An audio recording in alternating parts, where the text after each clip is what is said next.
There is a silent agreement between the conscious man and the world he thinks he understands.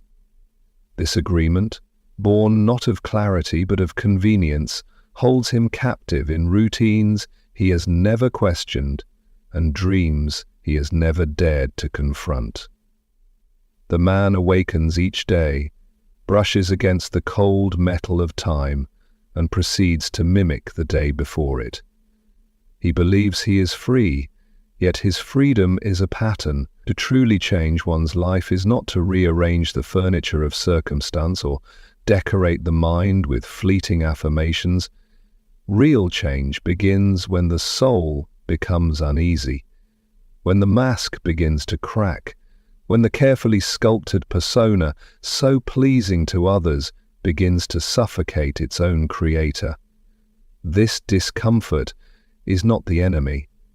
It is most will look away. They will distract themselves with noise, with tasks, with opinions not their own. They will turn their gaze outward, hoping the external rearrangement of life will silence the inner trembling. But those who dare, those few, will look within. And when they do, they will discover a forgotten realm, a territory of shadows and symbols, the forgotten language of the self. The soul does not speak in slogans. It speaks in dreams, in images, in the subtle unease behind the eyes. It stirs in the moments you cannot explain. It weeps when a truth is ignored. It rebels when you live beneath your potential. And in its rebellion, it does not shout. It withdraws. This withdrawal is not punishment. It is the call to return, to remember, to descend into the depths of the psyche and retrieve what was abandoned, your instinct, your wildness, your authority. There is gold buried beneath the ruins of your former self, but you must dig with bare hands. There is no other way. There is no shortcut.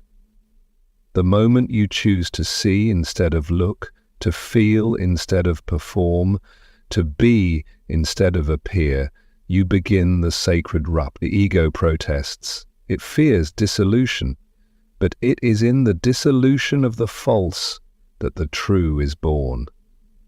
You are not here to decorate your prison. You are here to dismantle it. Do not expect applause. The world is built on agreements you are breaking. You are undoing the pact. When you refuse to live unconsciously, you disrupt the order, and this disruption is divine. You may be called mad, selfish, or even dangerous, but madness is only a threat to those who live numbed by conformity. True transformation is not glamorous. It is not found in the pages of neatly bound instruction. It is disorientation. It is grief for the parts of yourself you must bury. It is awe at the truths you unearth. It is the terror of no longer fitting into the world that once embraced your sleep. But it is also the thrill of awakening, the fire of presence, the clarity of alignment. Watch the patterns of your thoughts.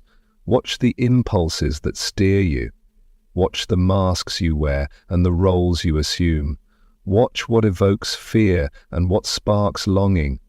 Watch everything.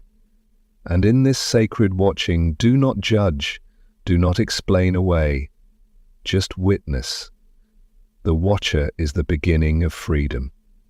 To change your life, you must first become conscious of the life you are living, not the life others see, not the life you narrate, but the undercurrent of motives, beliefs, and wounds that move you. Watch them rise, watch them resist, watch them fall away. In this watching, you will not be given answers. You will become the answer, not through acquisition, but through shedding, not by becoming someone else, but by daring to remember who you were before the world told you who to be. Let the watching become a ritual. Let it burn away the illusion that you are separate from your potential. Let it break the spell of unconscious repetition. Let it restore you to your original vision. Let it remind you that the life you seek is not out there. It is waiting, beneath the noise, behind the fear, buried in the silence you've avoided. And if you have the courage to watch every day, not as a habit, but as a devotion, you will not just change your life, you will awaken to it. Transformation begins with radical inner observation, not external change. This is the threshold most refuse to cross because it demands the unsettling act of turning the gaze inward. The modern individual is taught to measure success by the architecture of their surroundings, the size of their house, the status of their job, the praise they accumulate. But this scaffolding can be built atop an abandoned soul, and many live in this contradiction, polishing their lives on the surface while decaying silently beneath. The need to appear stable, content, or admirable becomes more important than actually being so. In this way, the person becomes split. One part plays the role, the other drifts in darkness. The beginning of true transformation is not a leap, but a stillness. It starts when one stops running from themselves. To observe oneself without flinching is the most terrifying and liberating experience one can have. It is the moment when the illusions crack. The stories you've told yourself begin to tremble under the weight of quiet truth. This is not a moment of clarity in the intellectual sense. It is not analysis or rational deduction. It is a deeper seeing, a visceral recognition of how one has been asleep to their own being. The one who begins to observe their reactions, their thoughts, their compulsions, begins to untangle the web of unconscious forces that rule over their life. Why did that comment pierce so deeply? Why does silence feel unbearable? Why is there an urgency to be liked? Each question, if held without rushing to answer, opens a door to the deeper strata of the psyche. But to hold the question without needing to escape it is already a form of transformation. Because in that stillness, in that awareness, a new center begins to form. A center that watches rather than reacts. People ask how to change their life, and they search for new routines, new philosophies, new relationships. But all of these are cosmetic if the observer within has not awakened. A new job will not rescue you from the inner critic you have refused to confront. A new lover will not make you whole if you are still fractured by ancient wounds. A new belief system will only become another mask if it is worn to avoid the rawness of truth. External changes without inner observation are merely rearrangements of the dream. The sleeper may turn to the other side of the bed, but he is still dreaming. Observation is not judgment. This is where most go wrong. They begin to see themselves and immediately attempt to correct, to fix, to criticize. But this is just the old ego, assuming the role of the reformer. True observation is beyond morality.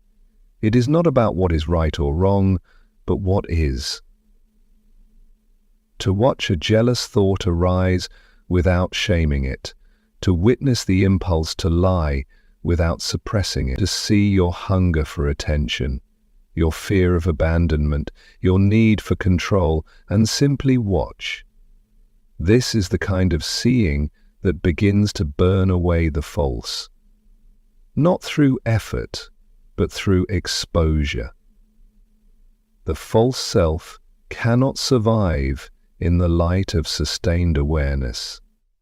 This kind of observation cannot be faked. It cannot be performed. It requires solitude. Not the solitude of loneliness, but the solitude of sincerity. It requires moments where you are not distracted, not performing, not seeking validation.